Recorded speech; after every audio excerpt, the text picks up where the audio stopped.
పిల్లని ఇచ్చేటప్పుడు ప్రతిపాదయామి అంటాడు కన్యాదాత. ఆ పిల్లని పుచ్చుకుంటున్నవాడు ఓం స్వస్తి అంటాడు. నీకు ధర్మమునందు ఆలంబనంగా ఇస్తున్నా ఈమెని. అందుకే పుట్టినింటి వారు హక్కుని విడిచిపెట్టి ఇవ్వాల. ఆమె పుట్టినింటికి కూడా చెంది ఉంటుంది. ఆమెకు అధికారం ఉన్నది పుట్టింటికి రావడానికి. మా ఇంట శుభకార్యం ఉన్నదమ్మా, మా అమ్మాయిని తీసుకెళ్తానని చెప్పి అల్లుడికి చెప్పి కూతుర్ని తీసుకెళ్ళడానికి మామగారికి ఎప్పుడూ అధికారం ఉంటుంది. తన తండ్రి దగ్గరికి వెళ్ళి నాకు ఇది కావాలని అడిగే అధికారం కూతురుకుంటుంది. నా కూతుర్ని ఉద్దేశించి దాని అభ్యున్నతి కోసం ఒక పూజ చేయించే అధికారం నాకుంటుంది. శారదా నవరాత్రులు వస్తుంటే అమ్మా కుంకుమార్చన చేసుకోవే అని చెప్పి కుంకుమార్చనకి కావలసినటువంటి డబ్బు ఖర్చు పెట్టే అధికారం నాకుంటుంది పెళ్లి చేసేసిన. ఎందుకంటే కన్యాదానం చేస్తే ఒక పంచెల చాపిచ్చేసినట్టుగా నేను చతుర్థి విభక్తి వేసి నా కూతుర్ని ఇవ్వాల. ఇదం నమమ, ఇది నాది కాదు అని నేను ఇవ్వలేదు. ప్రతిగృహామి, నీది కాదని ఇచ్చేసావు, నాదని పుచ్చుకుంటున్నానని నా అల్లుడి పుచ్చుకోవాలా. అలా ఇవ్వను. ప్రతిపాదయామి, నీకు ధర్మం కోసం ఇస్తున్నానంతే.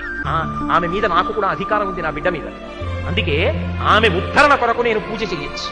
ఆమె నడవడి చేత నన్ను తరింపచేస్తుంది, వాళ్ళ మామగారిని తరింపచేస్తుంది. నిజంగా చెప్పాలంటే మగపిల్లవాడి కన్నా ఆడపిల్ల గొప్పది. ఆమె 2 వంశములను తరింపచేస్తోంది. ఇది నేను ఏ పక్షపాత బుద్ధితో చెప్పట్లేదు, సభలో ఎవరెక్కువ ఉన్నారని చూసి చెప్పట్లేదు, ఉన్న మాట చెప్తున్నాను. ఎక్కడి ధర్మం అక్కడే.